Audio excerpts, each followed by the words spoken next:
A Beacon in the Dark by Noha Ijiachi. Chapter 18. Illusion of Normality. Midoriya! Izuku's grin is almost face-breaking as he approaches the now surprised and happy lights of his classmates with a bag on his shoulder, ready after Mom had insisted on driving him to the appointment herself. Remember to obey Aizawa-sensei? Yes, Mom. And tell him right away if you feel unwell. Yes, Mom. Don't push yourself too much. Yes, Mom. And call me every day. Yes, Mom. And take your medications. Yes, Mom. I asked Oshako to make sure you take your medication, so if you don't do it in front of her, I will know. Yes, Mom. Wait, what? The surprise that went through the class in seeing him approach felt like a zap. Apparently, Aizawa-sensei had kept the news to himself to the very end. Midoriya! It's great to see you, man! How are you doing? We missed you! Are you coming too? He's surrounded, hands on his arms and shoulder, making him laugh. I missed you guys too! He exclaims, unable to contain his own joy, blindly patting back to whoever he's closer to. I couldn't miss the summer camp! Aizawa-sensei sighs, not even trying to contain the chaos that has surrounded him. Izuku feels the also very familiar lights of Class B approaching. How could he not? Their class was just right beside his. It's a bit strange to realize how familiar they feel, despite having rarely talked to any of them. Alright, everyone on the bus. Orderly! Ida says, dutiful as ever, before approaching Izuku with a lower voice. I'm glad you could make it, Midoriya. This trip wouldn't have been the same without you. Izuku grins, joining the line for the bus. Aizawa-sensei was standing a bit further, speaking with his mom in hushed voices, but he's now approaching, stopping Izuku before he could climb up the bus. Let's lay down some rules, you and I, he said after he led him a bit away to have some privacy. First of all, my word is law. If I tell you something, you obey. Right away, no questions asked. Are we clear? Yes, Sensei, Izuku replies dutifully. Secondly, you will take it easy. I don't care if you think you might be falling behind or whatever. You don't move a muscle unless I tell you to. Got it? Yes, Sensei, Izuku replies again, because it's not like he can do much else. Third, if anything at all is wrong, you come to me. I don't care what time it is. If you have to wake me up in the dead of the night, you come to me. Clear? Sensei, come on! Izuku sighs. I will be a good, obedient boy. Cross my heart and hope to die if I don't. There's a moment of silence. Aizawa-sensei sniffs. Okay, that was a bad choice of words. Anyway, Izuku continues before Aizawa-sensei can stop him. I know you are happy I'm here too. I will play the nice human radar and make sure everything is safe. Midoriya, you're becoming awfully cheeky. Aizawa-sensei sighs, pushing a finger against Izuku's forehead. Tone it down. You are walking a fine line, kid. Izuku snickers, unable to help himself. I'm serious, though. Aizawa-sensei adds, his voice lowering. I personally took responsibility for your well-being to convince your mother to let you go on this trip. I do not take kindly to those who break my trust, Midoriya, so you better make sure you act responsibly, because there won't be a second chance if you don't. Izuku gulps before letting out a little, decisively more serious. Yes, Sensei. Glad we could clarify everything. Now get on the bus, you impertinent little brat. There's a constant traffic of his classmates going up and down the bus to come by his seat and have a couple of minutes to properly greet him from the moment the trip starts. It's heartwarming, really, to feel just how much they care for him. They all have something nice to say, or a gentle pat on the shoulder to give, some anecdotes he absolutely has to listen to that happened while he was recovering. When Yaoyorozu, that was sitting behind him, leans over a bit to give her greetings, Izuku turns to give her a giant smile. Yaoyorozu, I don't know what the thing you sent me is, but I love it, he says happily. It's the softest thing I ever touched. Can you make me like 1,000 more? She chuckles. I was practicing soft materials, and I thought that you might like the sensation, considering your tactile sensitivity must be more developed than normal. I'm glad you've enjoyed it. It makes for a great stress ball. I can hardly put it down. Izuku laughs. I'm pretty sure I'm destroying it bit by bit from how much I've been squeezing it. I will be happy to make you more, she says, her fingers ghosting over his shoulder. It's good to have you back, Midoriya. We all missed you a lot. He flashes her one last smile as Aizawa Sensei turns around on his seat to announce them they will stop in about an hour. Izuku blinks, perplexed, because something feels off about Aizawa Sensei's light. Aizawa Sensei must catch his eyes, because he comes over and leans down to him while Ida is too busy scolding Sero in the back that was trying to stand on his seat to notice. When we arrive at the stop, you stay with me and don't move. Aizawa Sensei whispers, do not say a word about what you will see, and that is an order. Izuku silently nods.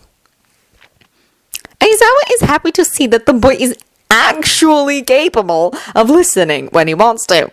When they arrived at the stop, he had stepped down by Aizawa's side and hadn't moved a finger, not saying anything as Mandalay and Pixie Bob introduced themselves to the class. He watches the realization start to dawn on his students' faces, some of them trying to make it back to the bus, when he notices that Midoriya at his side has both hands covering his face, his shoulders shaking. Aizawa is left speechless for a second just as Pixie Bob is using her quirk to send the students down the mountain, and he almost puts a hand on Midoriya's shoulder, trying to understand why he's crying. Before the boy makes a spluttering noise and starts laughing loudly, hands sliding down to hold his belly. Aizawa is pretty sure that from the general chaos of the soil rumbling down the slope like a waterfall, someone just yelled, Midoriya, you jerk! Oh my god! Midoriya says, breathless, still shaken by little laughters as he dries a tear away from his eyes. Aizawa Sensei, I don't know how you keep a poker face during your logical ruses. I thought I was about to explode. Cheeky little brat. Get back on the bus, kid. Aizawa says, a smile pulling at his lips despite everything. We are going to wait for your classmates at the lodge. The trip is mostly uneventful, Mandalay discussing plans for the week with him while her nephew was sitting all the way in the back, a frown on his face as he looks out the window. Your student is pretty focused, huh? Mandalay says, observing Midoriya. He's the kid of the Kiyashi Ward incident, right? The boy was sitting across from them, still as a statue, his face facing the forest, clearly concentrating, probably observing from afar what his classmates were doing. That's him. Aizawa nods. Midoriya. The boy shakes his head like he just snapped out of a dream, turning to them with a couple of blinks. Yes? How are they doing? Midoriya's new signature shit-eating grin makes an appearance once more. I'm only catching glimpses. They are moving pretty erratically instead of in a straight line, so they are not always in range of my radar. I think Uraraka is making Asumi float up every now and then to try keep them on track, but they are constantly getting turned around. Pixie Bob's creatures are pretty brutal. I think Kaminari is having a lot of trouble with them, since his quirk has no effect on them, same for Koda. They are mostly keeping behind the others for the moment. Mandalay sounds excited when she speaks. You can see all that from here? She asks, clapping her glove-bawed hands. Boy, you would be a godsend in search and rescue missions. Why didn't you join us when you graduate? Midoriya's grin turns a bit more shy as he scratches the back of his head, embarrassed.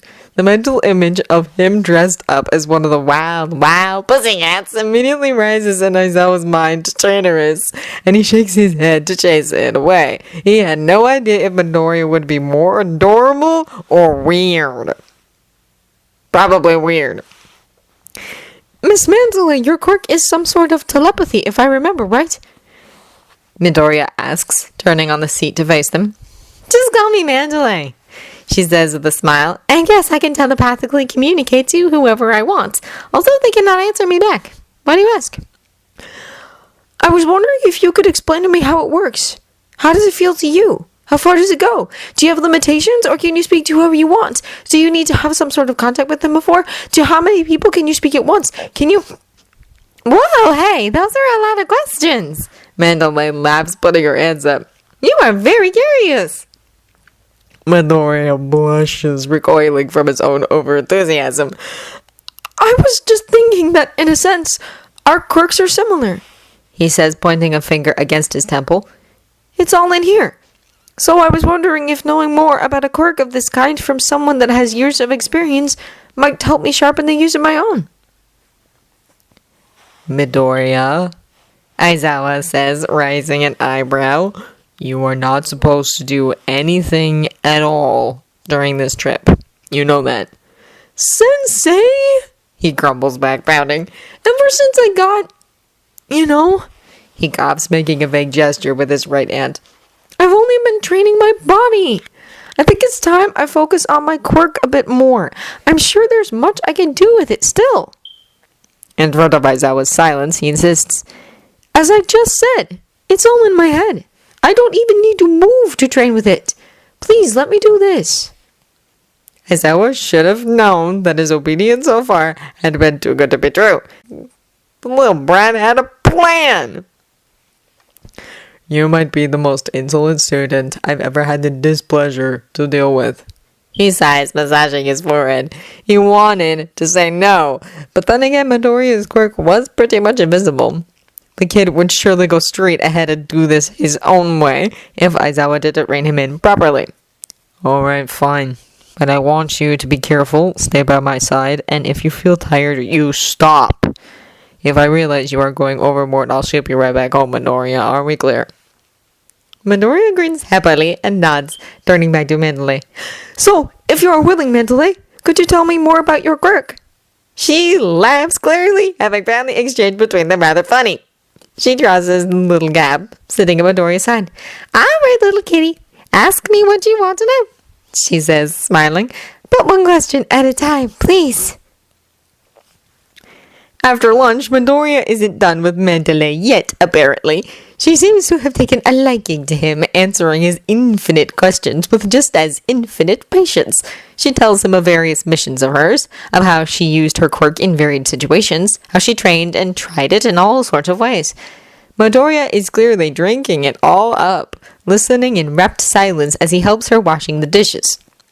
Aizawa observes as Mandalay's nephew looks at them from behind the corner with the same frown he had been wearing from the moment he got dragged to meet the class with his aunt.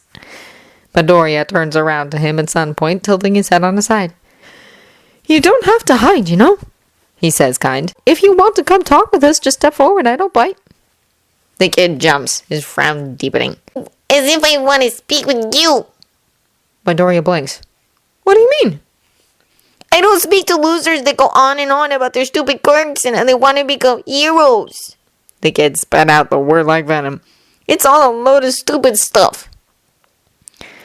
Midoriya blinks again, a serious expression finding way on his face while Mandalay also turns. Don't be rude, Kota, she says with a sigh. Midoriya here has already done a lot. He saved a girl that was just about your age a bit ago, The kid scoffs, muttering, Whatever, before turning and leaving hands in his pockets. I'm sorry about that, Mandalay says in a low voice. He's my nephew, Kota. He's not the easier to deal with, as you can see. He has a lot of pain inside him, Midoriya says slowly, his eyes pointed in the direction Kota left. It's too much for a child so young. At Mandalay's confused blank, Aizawa intervenes. Midoriya is an empath, he says curtly. Oh, I see, she replies, a sad smile on her face. You are right, he does carry a lot of pain. His parents were heroes, the duo Water Horse. You might have heard of them. I did, Midoriya replies, serious, nervously fidgeting with the rag he was using to dry the dishes. A terrible story. I did not know they had a son. Ever since then, Kota has declared that he hates heroes and quirks, she says, sadly leaning against the sink while crossing her arms. For us, their death had been honorable, but for him, it's just a painful mystery he can't make sense of. Parents are the world for a child, and for him that world got destroyed, all in the name of an ideal he cannot possibly understand yet. Midoriya sighs, his eyes casted down. Okay, he only says, voice low, turning back to the dishes. He immediately finished washing in silence. When they finally emerge from the forest in the clearing where the lodge was situated, the sun is making its way to the horizon, the sky a spectacle of red and orange hues. Ochako is pretty sure she might just fall asleep right then and there, or puke everything she had ever ate in her life. She's not sure. Aizawa Sensei is waiting for them in front of the lodge, along with 2 of the 4 members of the Pussycats they've already met, and Midoriya, sitting on a wooden table swinging his legs in an almost childlike manner. Gee, you didn't even make it close to lunch, Pixie Bob comments with a snicker as they all pant and groan, hungry and tired. Aizawa Sensei, how could you? Kirishima moans. I'm so hungry! You should have moved faster then, Aizawa Sensei replies mercilessly. You are lucky the dinner's ready for today. We will discuss some of the lacks in your first day performances while you eat. There's a long moment of silence as they all must be trying to make sense of how could Aizawa Sensei even know how their performances in the forest went. And then 19 pairs of eyes turn to Midoriya, still sitting on the table. Midoriya, you snitch! Agakure protests her uniform movement, suggesting she's jumping up and down in her rage. Oh, me? He replies, putting a hand on his chest with the most fake innocent expression on the planet.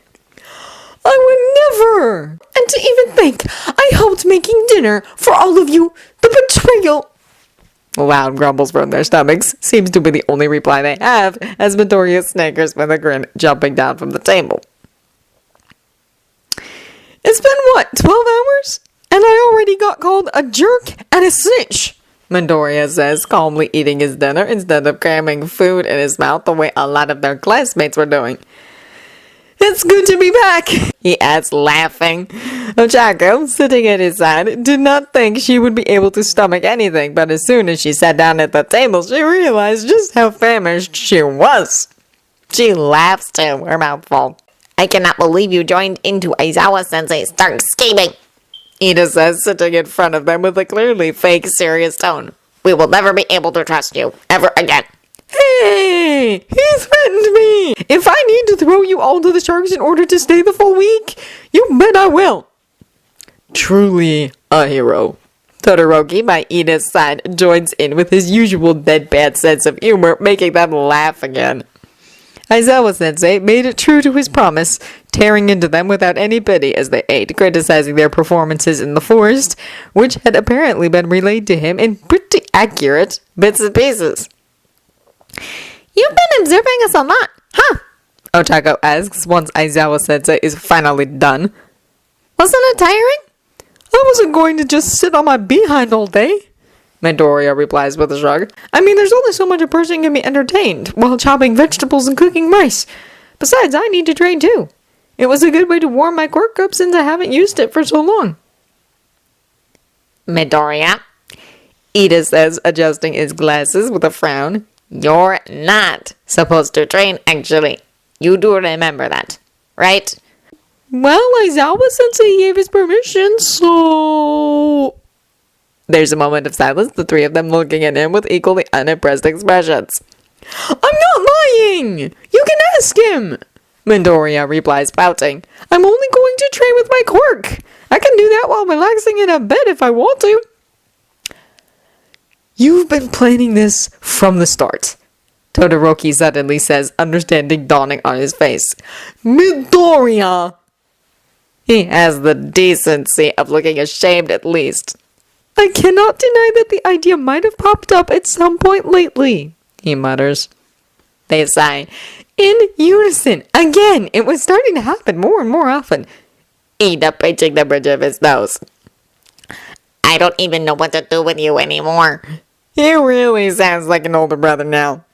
At least try to not overdo it. Oh, what am I saying? You must have overdone it already today if you've been observing us so much. There's no way we were close enough. No, Midoriya interrupts him, serving himself some more vegetables. His tone of voice could only be defined as obnoxious. You definitely were close enough. You guys just have a lousy sense of direction. You've been skirting in my range most of the afternoon and still managed to get yourself turned around I don't even know how many times. A single chopstick comes flying from out of apparently nowhere, hitting Midoriya in the back of its head. Bakugo's voice from the other side of the room, yelling and embarrassed, "Shut up, Deku!" Yes, I did take them. Mom, I know Uraraka has already sent you a message. I still can't believe you asked her to check my mouth. Yes, I'm okay. All I did today was peeling potatoes. Seriously. Shoto rolls his eyes. Just peeling potatoes. Such a bad liar. All right. I'll call you tomorrow around this time as well, okay? Bye. Finally, Midoriya turns around to them with a little sigh, pocketing his phone. She's such a worrywart. I would be too if I had you as a son. Shoto deadpans, making Ida snicker. Where are your towels? We are going to the baths. He and Ida are both ready, having changed in more comfortable clothes, towels under their arms, only lagging behind in the boys' shared room because Midoriya was on the phone. Midoriya, on the other hand, looks anything but, still wearing the school uniform. Oh! Midoriya says, blinking. He looks a bit lost, his face slightly pale as usual, dark smudges under his eyes. Shoto doesn't even remember anymore how he used to look like before the Kiyashi Ward incident. Oh, sorry I didn't tell you. Go ahead, I'm not coming. Why? Ida asks, perplexed. Midoriya shrugs. Super hot water? On this? He says, pointing at his back with a thumb. Not a good idea. I'll go take a shower and meet you guys back here later. Don't worry about me. Go enjoy the baths. Well, you don't have to necessarily get completely into the water. You could just sit on the edge of the pond. Ida tries to insist, but Midoriya gives them a little smile. Seriously, just go. It's not that big of a deal, he says, waving at them. When they hesitate, he rolls his pale eyes, literally pushing them out of the room. Come on, you're wasting time. I can't even imagine what kind of shenanigans are going on while the class president is not there. He literally closes the door on them. Shoto looks up to Ida, which expression totally matches his. They silently start to make their way for the baths. You are worried about him, Ida says after a bit, not quite a question. Are you not? Shoto replies. I mean, it's clear why he doesn't want to come to the baths. And he's obviously tired. We shouldn't have convinced Aizawa-sensei of letting him come, Ida says, sounding regretful as he pinches the bridge of his nose. It was too early. A moment of hesitation. But then again, I'd possibly be even more worried if he stayed behind. I cannot imagine the antics he'd come up with alone in that hospital. Shoto can only agree with the sentiment as they both sigh, exasperated. When they came back, Midoriya was already asleep in his futon, lying on the side, hair still wet from the shower. He looks more than tired. He looks spent.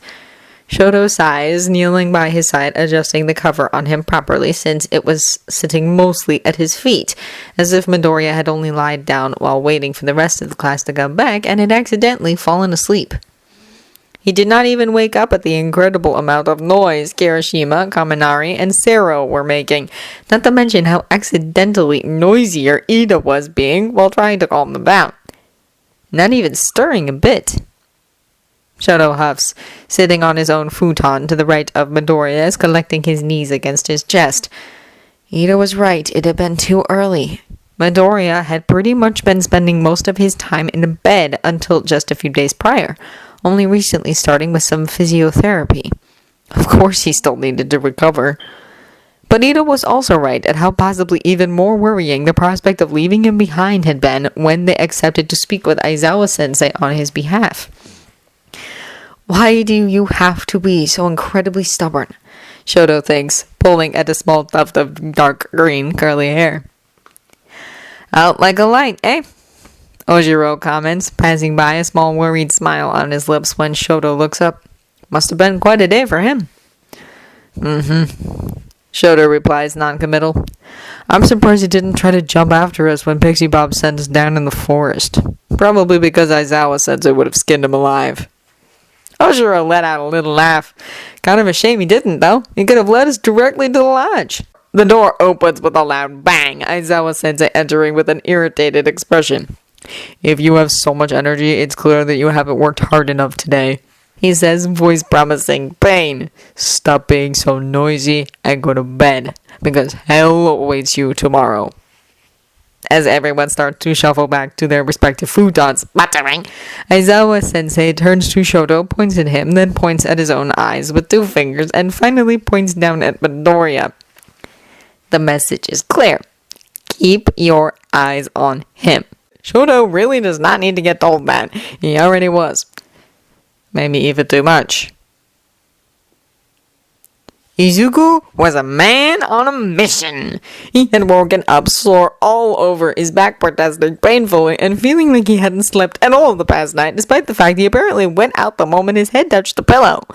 But he could not dwell in his own weakness now. There was too much he needed to do. Talking with Mandalay the day prior had given him so many ideas to try. The ways she applied her own quirk sounded so ingenious to him, it made him feel stupid for not thinking more in depth about his own ability. But from today on, he was going to test all he could. There was only one problem. Aizawa-sensei wanted him to be in his vicinity at all times, not trusting Izuku to not overstep his limits. When Izuku protested about the fact that literally each one of his classmates were training to do exactly that, Aizawa-sensei poked his forehead with the finger. "What did I tell you about being cheeky?" he said. "Your classmates are not recovering from an almost deadly injury. Don't push your luck, Midoriya." And wasn't he tired of hearing that? Yes, he almost died. He knew the chronic pain in his back was doing a perfectly fine job of reminding him that. Thank you very much. So Izuku was stuck there, sitting a bit behind Aizawa-sensei that was keeping an eye on his classmates, giving it all to strengthen their quirks. The moment even a single drop of blood made it out of his nose, it would be game over, and he knew it. He had to go at it slow and steady. Izuku closed his eyes, took a deep breath, and plunged in his own head. He had a lot of work to do. When Shoto opened his eyes and the futon at his left was empty, a moment of panic overcame him. He forced himself to calm down and be reasonable. Maybe Midoriya only got up to go to the bathroom or go drink a bit of water. Silent, Shoto sat. Everyone was deeply asleep, a concert of differently timed snores and breathings all around him. He waited for a bit, what he felt would be a reasonable time for someone to be able to go do his business and then come back. But Midoriya wasn't coming back. With a sigh, he climbed up on his feet, silently stepping out in the corridor. All the lights were off. Yes, of course they are. He doesn't need them, you idiot. He took a left, directed to the bathrooms, and when he walked by the big glass entrance doors, he saw someone standing outside their back to the door, bathing in the silver light of the moon. The mop of curly hair was unmistakable. Midoriya was leaning against a tree, shoulders slumped. He did not move when Shoto got out after putting on a pair of slippers, approaching him with a soft crunch of humid grass under his feet. When he got close enough, he could see how red Midoriya's cheeks were, his face covered in sweat, and his breathing a little heavy. He did not move even when Shoto put a hand on his forehead. He was burning. Just needed some fresh air. Midoriya tried to say it weakly. You are a terrible liar. Shoto replies, voice low, and your fake cheery tone does not convince anyone. Midoriya doesn't seem to have anything to say to that. He refused to go to the baths with them during that evening, too. Let me see, Shoto says, knowing he doesn't need to add anything more for Midoriya to understand. There's a long beat of silence. Midoriya, heavy-lidded eyes pointed forward. I got told pretty bad. He finally slurs, voice low and tired. Do you think I would care? Shoto replies, hello, half-face here, remember? That gets a little rough chuckle out of Midoriya. Let me see, Shoto insists, unless you want me to go call Aizawa-sensei. That's a low blow, Todoroki, Midoriya replies, a sad, strange smile on his lips. You'll live. Let me see. The silence stretches some more, the only sounds around them the rustling of leaves in the gentle night breeze. Midoriya, Shoto says, voice a little stronger. Midoriya releases a deep sigh. Slowly, he stands more upright, grabbing at the cotton of his shirt from the bottom, taking it off in a single motion. Shoto has to bite down on his tongue in order not to hiss. Midoriya's back is pretty much completely covered by a web of scarred tissue, bumpy and irregular, angry red lines zigzagging, crossing each other like a twisted imitation of a thunderstorm. It looks raw and irritated. It's probably burning up as much as Midoriya's forehead is. Shoto sighs. "Come here," he says. Midoriya turns to him. His eyes are slightly wet. "Huh?" "Here." Shoto guides him gently. He closes the distance between them, leaning a bit over Midoriya and softly putting his entire right forearm vertically against his back, his hand just below the start of Midoriya's neck. Midoriya stiffens and hisses at first, but then relaxes with a trembly sigh, resting his forehead against Shoto's shoulder. Under his colder right arm, Midoriya's back feels like an oven. "Better?" he asks, voice low, when Midoriya doesn't say anything, simply standing there in that awkward half-hug with his hands slack at his sides, breathing against Shoto's chest. "Very," he finally murmurs. "I forgot how convenient your right side is. Actually, your left side's pretty convenient, too. Nice job with dinner earlier." "Don't lie to me," Shoto replies, a smile in his voice. "I know you only keep me around to work as your personal ice bag." That wins him another little laugh. "Is this a thing that happens often?" Shoto asks, gentle. "The fever, I mean." "Hasn't happened in a while," Midoriya replies. He sounds tired, his speech a little slurred. "I'm not used to sleeping in a futon. Think my back doesn't care much for it either." Shoto sighs. "You should have said that sooner." "Gotta swallow some pain," Midoriya replies. "If I keep letting myself get stopped by every little bump, ain't gonna get anywhere." Shoto wanted to grab his shoulders and shake him in hopes some common sense would finally enter that stubborn head. He refrained. "I doubt this counts as a little bump, Midoriya. You almost died. I know." Mia interrupts, irritated. "Y'all keep telling me that, as if I don't know." The silence feels more tense now. Still, Shoto doesn't take his nice chilly arm away. The idea felt cruel. "We only say that because we care," Shoto murmurs. When the silence continues, he adds, "Remember what I told you in the hospital after we fought Stain?" "Try not to die," Midoriya replies, shifting a bit against him. "Haven't done a good job of that, haven't I?" "I guess not. So I'm going to repeat it now. Midoriya, please try not to die. I still will not be happy if you do." "I'll try." A beat of silence. "Don't want to make you sad. I like being around you. Makes me feel good." At Shoto, that so far had managed to keep things friendly and clinical in his mind, considering the situation, feels his heart skip a beat. Midoriya shifts again, turning his face to the left a bit. His forehead pushes against Shoto's neck. It still feels hot, even though it's pressing against Shoto's left side.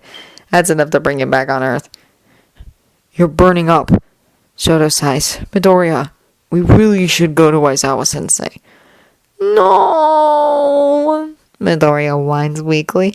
"It'll go away by morning. It always does." "What if it doesn't?" "It will," Midoriya insists, petulant. "If we go to Sensei now, it's gonna send me back." Shoto sighs yet again. Midoriya's back feels a little less hot under his arm, but not by much. He's right when he says that Aizawa-sensei would probably send him back right away if he sees how feverish Midoriya is now. "Okay, let's bargain," Shoto finally says, hit by an idea. "I won't go tell Sensei, If now we go back to bed and you do what I tell you to. Deal? Y'all only want to boss me around. A sigh, hot breath against Shoto's collarbone. Alright. Deal? Okay. Shoto says, slowly retreating his arm. When they stand in front of each other, Midoriya still looks feverish and just about ready to fall asleep on his feet. Shoto helps him put his shirt back on before taking his wrist and guiding him back into the lodge, to the boys' room. Once inside, he gently guides Midoriya back on his futon, belly down, and then drags his own closer to Midoriya's in a sort of king-sized single futon. He lies down himself in the same position as Midoriya, and then put his right arm on the other's back again. Midoriya's eyes flutter closed with a soft sigh as he relaxes under Shoto's cold arm. Now sleep, Shoto whispers.